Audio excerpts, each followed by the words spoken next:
नमस्कार दोस्तों, कैसे हैं आप सब। तो स्टार्ट करते हैं आज की वीडियो। देखते हैं आज के कुछ मेन करंट अफेयर्स 27 मई 2021 के। तो पहला बोल रहा है इसमें, world's largest iceberg A76 breaks off in Antarctica. तो आइसबर्ग का नाम याद रखना, A76 है और कहाँ से टूटा है वो, अंटार्कटिका से। वर्ल्ड लार्जेस्ट आइसबर्ग, ठीक है। Recently the world largest iceberg has been discovered in Weddell Sea. Weddell Sea कहाँ पड़ता है, अंटार्कटिका पे। As per the information by ESA, ये यूरोप की स्पेस एजेंसी है, जैसे इंडिया की इसरो है, सिमिलरली जो है यूरोप की स्पेस एजेंसी को बोलते हैं ESA। उसने बताया कि वेडल सी से जो है ये इतना बड़ा आइसबर्ग टूटा है। The iceberg named A76 broke off from the western side of Ronne ice shelf, one of the biggest of several gigantic floating sheets of ice in the continent. देखो, जो मेन वर्ड्स हैं ना, ये जो main locations हैं, ये सब आपको मालूम रखनी है कि ये कहाँ पड़ती हैं, ठीक है। तो आइसबर्ग का नाम है A76। वेडल सी कहाँ पड़ता है, रोने आइस शेल्फ कहाँ पड़ती है, ये कुछ चीज़ें हैं जिन पर क्वेश्चन आते हैं, ठीक है दोस्तों। चलिए आगे बढ़ते हैं। नेक्स्ट आर्टिकल है, Barclays revises India's GDP estimate for financial year 2022 as 9.2%। Barclays एक एस्टिमेटिंग एजेंसी है, उसने इंडिया की GDP को एस्टिमेट किया है कि फाइनेंशियल ईयर 2022 मतलब कि 21 से 22 के बीच में जो है, जो इंडिया की GDP है वो 9.2% रहने वाली है, ठीक। The British brokerage company Barclays has cut India GDP growth from, मतलब जो है 0.80 से कट कर दिया है। अब कितना कर दिया है, 9.2। पहले उन्होंने 10% एस्टिमेट किया था, लेकिन अब कट करके उसको 9.2 कर दिया है। The downward revision is because the economic impact of the second wave को सब जानते हैं भाई। सेकेंड वेव जो कोविड की आई है, उसकी वजह से जो इम्पैक्ट हुआ इकोनॉमी पर, इसी वजह से ग्रोथ रेट इंडिया की अब पहले से कम हो जाएगी। चलो, Amazon buys James Bond owner MGM for $8.45 billion. Amazon ने जो जेम्स बॉन्ड सीरीज़ की मूवीज़ बनाती है कंपनी MGM, उसको परचेस कर लिया है, ठीक है। कितने पैसे में, 8.45 में परचेस कर लिया है। Amazon Inc said that it is buying MGM, the fabled US movie studio home to the James Bond franchise for $8.45 billion. The deal will give Amazon a huge library of films and TV shows and ramp up competition with streaming rivals led by Netflix and Disney। Netflix और Disney को टक्कर देने के लिए Amazon ने ये step लिया है कि उसने MGM को परचेस कर लिया है। ओके दोस्तों, चलिए आगे बढ़ते हैं। NASA plans to send rover VIPER on moon in 2023 to search for water and other resources. NASA जो है वाइपर को सेंड करेगा मून पर, ठीक है, कि मून पर जो है वाटर है या नहीं है, जो दूसरे सोर्सेज हैं उनका पता चल सके। कब, 2023 में। नासा के जो होते हैं मिशन, वो आपको इंपॉर्टेंटली याद रखने हैं, और इसरो के, ठीक है। तो नासा का मिशन है वाइपर। वाइपर क्या है, एक रोवर है, तो ये आपको मालूम करना है। नासा का फुल फॉर्म क्या है, National Aeronautics and Space Administration. ये US की स्पेस एजेंसी है, जिसको नासा बोलते हैं हम। Has plan to send its first mobile robot, ध्यान रखने वाली बात है, ये फर्स्ट मोबाइल रोबोट होगा, to the moon in the late 2023 in search of ice and other resources on and below the lunar surface. The robot is named as Volatile Investing Polar Exploration and Rover. Wiper का full form क्या है, volatile Investing Polar exploration rover, ठीक है। The mission is the part of the Artemis program of NASA, under which it will send robots and humans to explore more on the moon than ever before। NASA ने एक mission चलाया हुआ है अर्टमिस करके। इस mission के तहत NASA जो है मून के सरफेस पर रोबोट्स और ह्यूमन भेजेगा, जिससे कि मून को एक्सप्लोर किया जा सके। उसी के तहत जो है वाइपर रोवर भेजा जाएगा 2023 में, ध्यान रखना इस चीज़ को। वाइपर की फुल फॉर्म याद रख लेना। उसमें पूछ लेते हैं कि देखिए वाइपर में P का मतलब क्या है, E किसको बताता है, इस टाइप से, ठीक है। नासा जो US की स्पेस एजेंसी है। चलो आगे बढ़ते हैं। नेक्स्ट नासा का एक और डेवलपमेंट है, क्या, NASA partners ISRO to develop earth system observatory to address climate change with better disaster management. NASA और इसरो ने आपस में जो है कोलैबोरेट किया है to develop a earth system observatory, जिससे कि जो क्लाइमेट चेंज है या डिजास्टर मैनेजमेंट है वो ठीक से हम कर सकें, ठीक है। तो the US space agency NASA is developing a new system called Earth System Observatory to mitigate effort related to climate change and disaster mitigation। climate change को कर सकें मॉनिटर, और इसके अलावा डिज़ास्टर कोई आता है तो उसको हम रोक सकें, ठीक है ना। उसके लिए जो है ये अर्थ सिस्टम ऑब्जर्वेटरी बनाई जा रही है। NASA has also partnered with ISRO which will provide NASA ISRO synthetic aperture radar. NISAR आपने सुना होगा, इसका फुल फॉर्म है NASA ISRO synthetic aperture radar, ठीक है। NISAR will carry 2 radar systems to measure changes in the earth surface during one of the observatory first mission intended as a pathfinder. NISAR जो है वो ऐसा एक मिशन है इनका जिसमें 2 रडार सिस्टम होंगे जो कि अर्थ सरफेस में जो चेंजेस हो रहे हैं उसको करेगा मॉनिटर, ठीक है, 2 रडार सिस्टम की हेल्प से। बात समझ में आ रही है। तो ये कुछ कुछ डेवलपमेंट है नासा की। इसमें आपको जो है निसार क्या होता है वो आपको मालूम रखना है। पूछ सकता है एग्जाम में कि अर्थ सिस्टम ऑब्जर्वेटरी नासा किसके साथ मिलकर बना रहा है, तो वो भी आपको याद रखना है। चलिए नेक्स्ट आर्टिकल है, the US has anticipated support from the G7 industrial democracies for the Biden administration proposed 15% plus global minimum corporate tax, ठीक है। The US has anticipated support from the G7 industrial, ये double repeat हो गया। ये जो है US जो है यूएस को सपोर्ट मिला है G7 कंट्रीज़ का। G7 कंट्रीज़ मालूम है आपको, जो बड़ी बड़ी कंट्रीज़ हैं जैसे फ्रांस, इटली, यूके, कनाडा, ठीक है। रशिया तो नहीं है G7 में, वो रशिया हट गया है, यूएस, ठीक है ना। तो ये बड़ी कंट्रीज़ हैं जो मिलके G7 ग्रुप को फॉर्म करती हैं। तो G7 ग्रुप जो है डेमोक्रेटिक कंट्रीज़ का है। तो उन्होंने सपोर्ट किया यूएस को कि जो यूएस ने प्रपोज किया ना 15% का मिनिमम कॉर्पोरेट टैक्स, तो वो लगना चाहिए, ठीक। अब ये क्यों लगना चाहिए वो हम जान लेते हैं। भाई एक्चुअली क्या होता है, जो कॉर्पोरेट बड़ी बड़ी होती हैं, फॉर एग्जांपल ये फेसबुक, गूगल, ठीक है, अमेज़न, ये क्या करती हैं कि जो है ये टैक्स को इवेड करती हैं। अपना जो कंट्री का अपना जो हेड ऑफिस है वो कहीं और बनाएंगी, ऑपरेशन कहीं और से होगा, तो टैक्स की शिफ्टिंग करती हैं, ठीक है। तो इसको रोकने के लिए जो है एक, जिससे जो कंट्रीज़ को लॉस हो रहा है टैक्स का, भाई अगर कंपनीज टैक्स पे नहीं करेंगे लेकिन ऑपरेशन हो रहा है उस कंट्री के अंदर, तो उससे क्या टैक्स का लॉस है ना। टैक्स का लॉस मतलब कि रेवेन्यू का लॉस है, जिससे कि डायरेक्टली जो है जो कंट्री की इकनॉमी है वो सफ़र करती है। तो उसको रोकने के लिए कॉर्पोरेट टैक्स लगाया जाता है। तो मिनिमम कितना टैक्स लगना चाहिए हर कंपनी पे इस टाइप की, तो वो डिसाइड किया गया है कि 15% मिनिमम कॉर्पोरेट टैक्स लगना चाहिए जो ग्लोबल कंपनीज़ हैं उन पर, ठीक है। तो इसी के साथ एक और टॉपिक पढ़ लेते हैं, that is base erosion and profit shifting. बहुत इंपॉर्टेंट टॉपिक है, क्या होता है ये। Base erosion and profit shifting BEPS refers to corporate tax planning strategies used by a multinational to shift profits from higher tax jurisdiction to lower tax jurisdiction।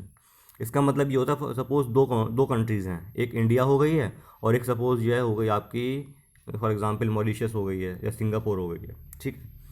तो होता क्या है कि जो बड़ी बड़ी मल्टीनेशनल कंपनीज होती हैं वो सपोज़ इंडिया में टैक्स का जो बेस है वो हाई है, यहाँ पर टैक्स का जो रेट है वो हाई है इंडिया में, और टैक्स का रेट जो सिंगापुर में वो कम है। तो कंट्रीज़ क्या करती हैं कि अपना जो हेड ऑफिस है वो खोल लेती हैं सिंगापुर में और ऑपरेशन करती हैं इंडिया के अंदर, ठीक। जब टैक्स देने की बात आती है तो बोलते हैं कि देखिए हमारा जो मेन ऑफिस है वो तो सिंगापुर में है, तो हम तो टैक्स पे करेंगे सिंगापुर के अथॉरिटीज़ को। अब क्या हुआ, भाई इनको टैक्स कम पे करना पड़ेगा ना, सिंगापुर में टैक्स का रेट कम है और इंडिया में ज़्यादा टैक्स का रेट है, तो इसको बोलते हैं हम shifting profit from higher tax jurisdiction to lower tax jurisdiction, ठीक है। और ये पूरा जो स्ट्रेटेजी है इसको बोलते हैं base erosion and profit shifting. Base को इरोड कर दिया, मतलब कि जहाँ पर ऑपरेशन है वहाँ पर नहीं खोली कंपनी, दूसरी जगह बेस को उन्होंने शिफ्ट कर दिया, और प्रॉफिट बेस को इरोड कर दिया और प्रॉफिट को शिफ्ट कर दिया, मतलब कि जो यहाँ पर इनको प्रॉफिट होने वाला था वो अब यहाँ पर जाएगा, ठीक है। जो गवर्नमेंट का प्रॉफिट था, गवर्नमेंट का रेवेन्यू था, उसका लॉस हो गया है, ठीक है दोस्तों। इसके अलावा it does erodes the tax base of the higher tax jurisdiction. इससे होता क्या है कि जो है जो टैक्स बेस है वो इरोड होता है गवर्नमेंट का, ठीक है। जहाँ पर ऑप्शन परफॉर्म कर रहे हैं कंट्रीज़, वहाँ टैक्स ना देकर वो कंट्रीज़ उस जगह पर टैक्स देती हैं जहाँ पर टैक्स रेट कम होता है। Corporate tax havens offer BEPS tools to shift profit to the haven and additional BEPS tools to avoid paying taxes within the haven. इसका मतलब है कि हेवन का मतलब हो गया कि वो कंट्री जहाँ पर टैक्स रेट कम है, ठीक। तो कॉर्पोरेट टैक्स जो है उससे ये फ़ायदा होता है, या फिर वो मतलब जो बेस इरोजन और प्रॉफिट शिफ्टिंग है ना उसको करता है मॉनिटर, ये एक ऐसा टूल है जिससे कि जो प्रॉफिट शिफ्ट हो रहा है उसको देखता है कि देखिए हाँ भाई ये टैक्स लगाकर जो है हम कम से कम कंट्री में उतना तो टैक्स आना चाहिए, इस चीज़ के लिए कॉर्पोरेट टैक्स लगाया जाता है।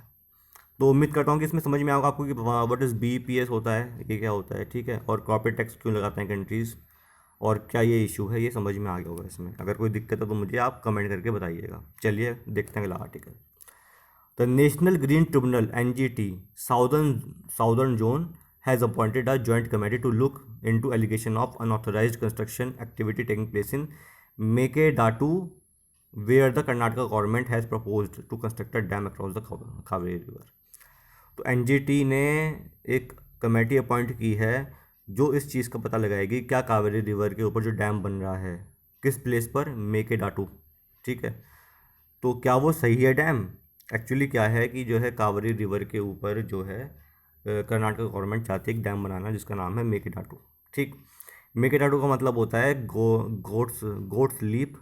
ये एक डीप गॉर्ज है जो कि कावेरी और अराकावाटी रिवर के जॉइंट पर है, ठीक, जो कि बेंगलुरु से 100 किलोमीटर दूर है। क्या ये जो डैम का प्लेस है मेकेडाटू।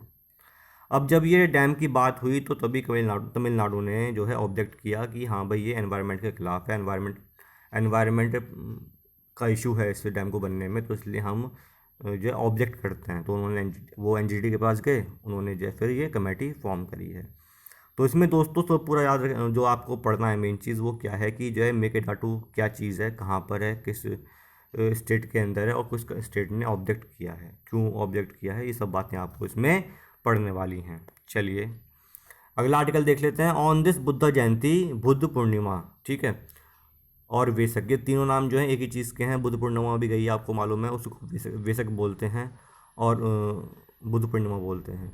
तो इस दिन क्या था कि जो है ये डिसाइड किया गया कि इंडिया की largest statue of the reclining Buddha को इंस्टॉल किया जाएगा बोध गया में, ठीक है। लेकिन ये जो सेरेमनी है ये टाल दी गई है बिकॉज ऑफ कोविड-19 रिस्ट्रिक्शन। अब इसमें मेन बात आपको पढ़ने वाली है what is reclining Buddha. Reclining Buddha क्या होता है दोस्तों, जब बुद्धा का अ, मतलब जो है परिनिर्वाण होने को आ रहा था, जब उनकी डेथ होने को आ रही थी, तो वो लेट मतलब जय कुशीनगर में हुआ था उनका महापरिनिर्वाण, ठीक। तो उनका जो मतलब लेटने की पोज है, लेटने की पोज है ना, उसको बोलते हैं हम क्या, reclining Buddha. A reclining Buddha statue or image represent the Buddha during his last illness, about to enter parinirvana, the stage of great salvation after death that can only be attained by enlightened soul। मतलब वो stage last moment पर जब प्राण निकलने वाले होते हैं और आदमी लेट जाता है और भगवान को याद करता है कि हाँ भाई आइए और मेरी जो सोल है आत्मा को ले जाइए, तो वो जो स्टेज थी उसको बोलते हैं हम रिक्लाइनिंग बुद्धा, ठीक है दोस्तों। तो बुद्धा की डेथ जो है वो आती है जब वो 80 ईयर्स ओल्ड होते हैं in a state of meditation in Kushinagar. जानते हैं बात हम, ये जो कुशीनगर है ये ईस्टर्न उत्तर प्रदेश में है और बिहार के बॉर्डर पर स्थित है। Reclining Buddha was first depicted in Gandhar art, which began in the period of 50 BC and 75 AD। 50 BC से 75 AD के बीच में गांधार आर्ट का डेवलपमेंट हुआ है और इसी आर्ट में ही रिक्लाइनिंग बुद्धा को डिपिक्ट किया गया था। Since the Buddha was against idol worship in the centuries immediately following his parinirvan, his representation was through symbols। Buddha जो है खिलाफ थे मूर्ति पूजा के, तो जब उनका महापरिनिर्वाण हुआ था उसके बाद जो है बुद्धा की जो पूजा है या बुद्धा का जो ध्यान है वो उनके सिंबल से किया गया। फॉर एग्जांपल पत्ती होती है, ठीक है ना, पीपल का जो पत्ती होती है उसकी हेल्प से, हाथी का सिंबल हो गया, सॉर्ड का सिंबल हो गया, डिफरेंट सिंबल्स थे, उनकी हेल्प से हमने बुद्धा की लाइफ के डिफरेंट फेजेस को स्टडी किया और उनको आगे जो है फॉलो किया, ठीक है दोस्तों। चलिए अगला देखते हैं आर्टिकल। जैसा कि आप जानते हो कि अभी कुछ दिन पहले यास नाम का साइक्लोन आया है बंगाल उड़ीसा में। उससे पहले जो है तौकाते आया था अरेबियन सी में। तो साइक्लोनिक स्टॉर्म आते क्यों हैं वो जानना बहुत ज़रूरी है, तो उस बारे में आर्टिकल है कि why Bay of Bengal is the hotbed for cyclonic storm. Cyclones जो हैं बे ऑफ बंगाल में क्यों ज़्यादा आते हैं अरेबियन सी की अपेक्षा, तो उसके लिए कुछ रीजंस हैं वो देख लेते हैं। पहला है the vast low pressure created by the warm water of the ocean. जो पानी है ओशन का बे ऑफ बंगाल में वो गर्म है, जिससे कि जो है लो प्रेशर क्रिएट होता है। ऑब्वियसली बात है, गर्म पानी होगा तो उसके आसपास की जो एयर है वो गर्म हो जाएगी, और गर्म एयर ऊपर जाती है, ठीक है। तो मतलब कि लो प्रेशर क्रिएट होता है because of warm water. The Bay of Bengal shaped like a trough that makes it more hospitable for storms to gain force. जो बे ऑफ बंगाल का शेप है वो इस तरीके से है कि एक ऐसा प्लेस मिल जाता है जिससे कि स्टॉर्म इजीली बन जाए। The high sea surface temperature makes matter more worse in the bay, triggering the intensity of storm. इसके अलावा जो है जब उसको एक एरिया मिल जाता है बनने का बे ऑफ बंगाल में साइक्लोन, तो कुछ हेल्प करता है क्या, वहाँ का टेम्परेचर, जो वाटर टेम्परेचर है वो ज़्यादा वो हाई होता है और उससे हेल्प मिलती है साइक्लोन को बनने में। The constant inflow of fresh water from the perennial rivers like Brahmaputra Ganga make it further impossible to mix with the cooler water below. इसके अलावा भाई बिकॉज ऑफ अपवेलिंग, जो नीचे का पानी है समुद्र का वो ऊपर आए, वो हो नहीं पाता, क्योंकि जो गंगा और ब्रह्मपुत्र का पानी है फ्रेश वाटर वो आता रहता है। इससे क्या होता है कि जो है ठंडा पानी ऊपर नहीं आ पाता, और जो लेवल है पानी का टेम्परेचर सी सरफेस का वो सेम रहता है।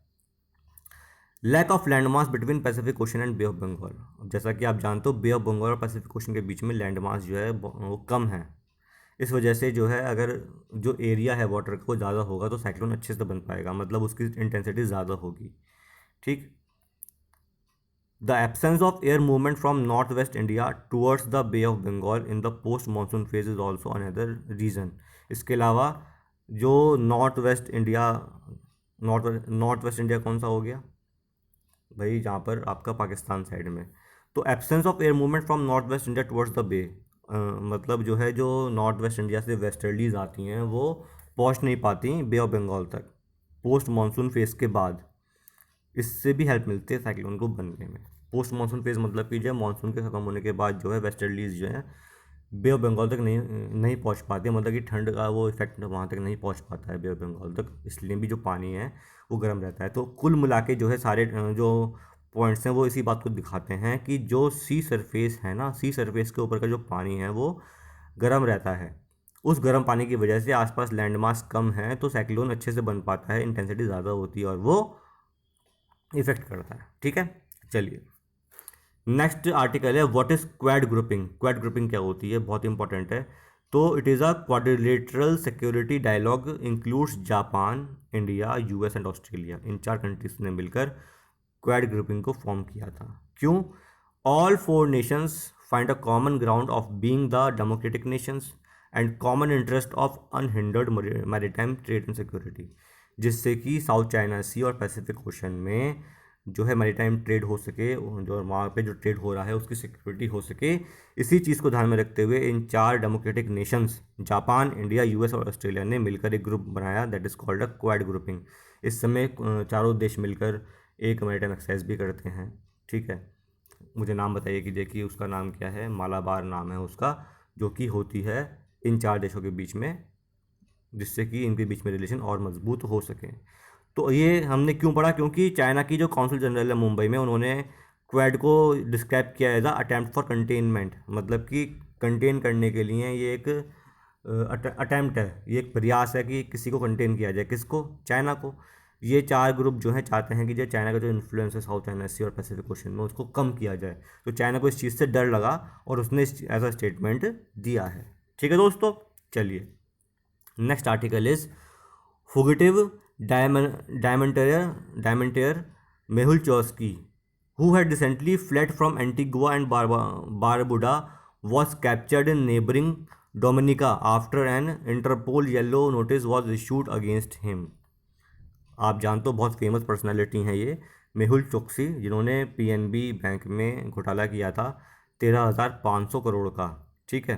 तो ये भाग गए थे देश छोड़कर और एंटीगुआ और बरबुडा में रह रहे थे। वहाँ से जब वो शिफ्ट हुए थे डोमिनिका में तो इंटरपोल जो इंटरनेशनल पुलिस है उसने पकड़ लिया इनको, ठीक है। क्योंकि इनको येलो नोटिस जारी हुआ था। येलो नोटिस किसको मिलता है? कोई मिसिंग पर्सन होता है उसको ढूंढने के लिए येलो नोटिस जारी किया जाता है। तो इंटरपोल एक ऐसी पुलिस है जो कि पूरे वर्ल्ड में काम करती है। तो Choksi had been living in Antigua and Barbuda since 2018 after taking the citizenship. मतलब कि इस कंट्री में उन्होंने सिटीजनशिप ले ली थी और वहाँ पर रह रहे थे 2018 से। ठीक, मेहुल चोकसी ने जो है 13,500 करोड़ का क्या किया है, फ्रॉड किया है पंजाब नेशनल बैंक का। द इंटरनेशनल क्रिमिनल पुलिस, जो इंटरपोल है वो क्या है, इंटरनेशनल क्रिमिनल पुलिस ऑर्गेनाइजेशन है, जो कि जिसमें 194 मेंबर कंट्रीज़ हैं। इसका हेडक्वार्टर जो है लियोन फ्रांस के अंदर है और ये 1923 में फॉर्म हुआ था। इंडिया ने इसको ज्वाइन किया था 1949 में और इंडिया जो है इसका one of the oldest member है। ठीक है दोस्तों, ये कुछ मेन बातें हैं आपको कि मेहुल चोकसी कहाँ से पकड़ा गया, किसने पकड़ा है और इंटरपोल का क्या रोल है। चलिए, to address the issue of air pollution due to farm stubble burning and to reduce carbon footprints of thermal power, ministry of power has decided to set up a national mission on use of biomass in coal based thermal power plants. भाई जैसा कि आप जानते हो कि ठंड के बाद जो है स्टबल की बर्निंग की जाती है, जिससे कि दिल्ली में जो है एयर पॉल्यूशन हो जाता है। इसके अलावा पूरे साल ही इंडिया के फार्मर्स जो हैं स्टबल बर्निंग करते हैं। तो उस चीज़ को रोकने के लिए, कार्बन का जो पॉल्यूशन है कार्बन डाइऑक्साइड का, उसको कम करने के लिए, या कोल थर्मल पावर प्लांट से वहाँ से जो कार्बन का पॉल्यूशन हो रहा है उसको कम करने के लिए क्या हुआ, मिनिस्ट्री ऑफ पावर ने जो डिसाइड किया है कि वो national mission on use of biomass in coal based thermal plants का गठन करेंगे। ये चीज़ क्या करेगा, to increase the level of co firing from present 5% to higher levels to have a large share of carbon neutral power generation from the thermal power plants. ये जो commission है ये इस चीज़ पर ध्यान देगी कि जो को फायरिंग का लेवल है वो 5% से बढ़कर ज़्यादा किया जाए, जिससे कि कार्बन न्यूट्रल पावर का जनरेशन हो सके थर्मल पावर प्लांट से। अब इसमें मेन जो एक कॉन्सेप्ट कहेंगे हम वो है what is biomass co firing या carbon co firing. It refers to the concurrent blending and combustion of biomass material with other fuels such as natural gas and coal within a boiler, which reduce the use of fossil fuels for energy generation and emission without significantly increasing cost and infrastructure investment।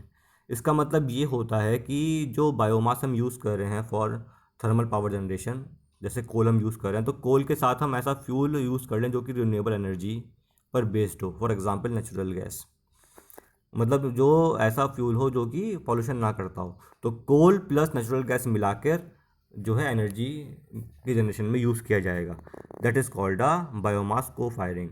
तो अभी जो ये level है जो हम ये blending करते हैं या फिर यूज़ करते हैं नेचुरल गैस को कोल के साथ, वो 5% के आसपास है। तो उसको बढ़ाना है, इसके लिए जो है ये कमीशन बनाया गया है। चलिए आगे बढ़ते हैं। Bangladesh has cleared a $200 million currency swap facility to Sri Lanka, becoming the first South Asian country to extend crucial financial assistance to the island nation this year। Bangladesh ने $200 मिलियन का करेंसी स्वैप फैसिलिटी दिया श्रीलंका को। ठीक है, और ये पहली country बन गई साउथ एशिया की जिसने इस टाइप से हेल्प की है श्रीलंका की। अब इसमें मेन चीज़ समझने वाली ये है what is currency swap facility. इसका मतलब ये होता है दोस्तों, it is an arrangement between the two friendly countries to involve in trading in their own local currencies. मतलब कि जो है इस एग्रीमेंट में क्या होता है कि दो कंट्रीज़ हैं वो अपनी करेंसी में ही मतलब जब परचेस कर सकती हैं और पे कर सकती हैं। फॉर एग्जांपल इंडिया की रुपी है और बांग्लादेश की क्या है, टंका।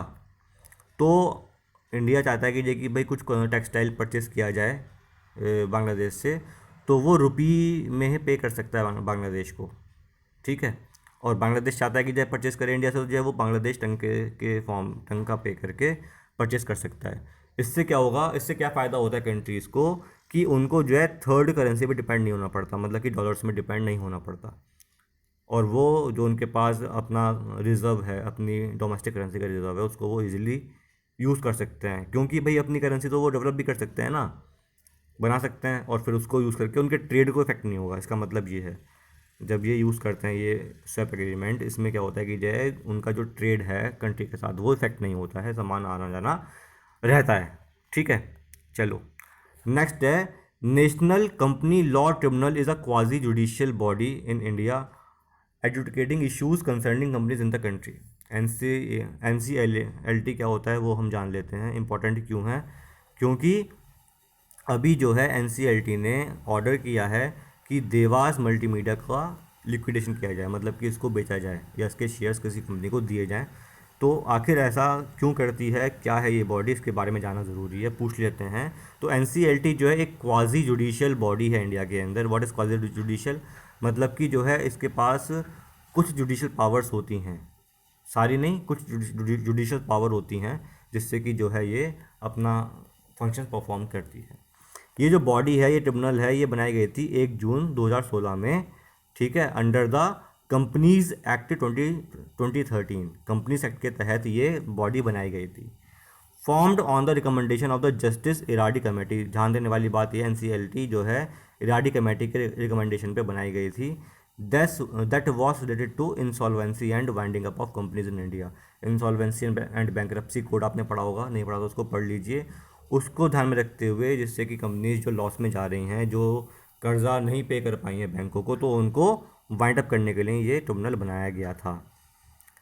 Decision taken by NCLT can be appealed to the NCLAT. अगर जो एनसीएलटी कोई डिसीजन लेता है और कंपनी को लगता है कि गलत है, तो वो एनसीएलएटी में जा सकता है, और एनसीएलएटी के बाद सीधा वो डायरेक्ट सुप्रीम कोर्ट में जा सकता है अपनी बात को लेकर। ठीक है दोस्तों, चलिए। तो दोस्तों उम्मीद करता हूँ जो आर्टिकल बताएं यहाँ समझ में आए होंगे, कुछ अच्छे आर्टिकल्स थे। अगर अच्छी लगे video, please like this video, share this video, subscribe my channel. Thank you, have very nice day.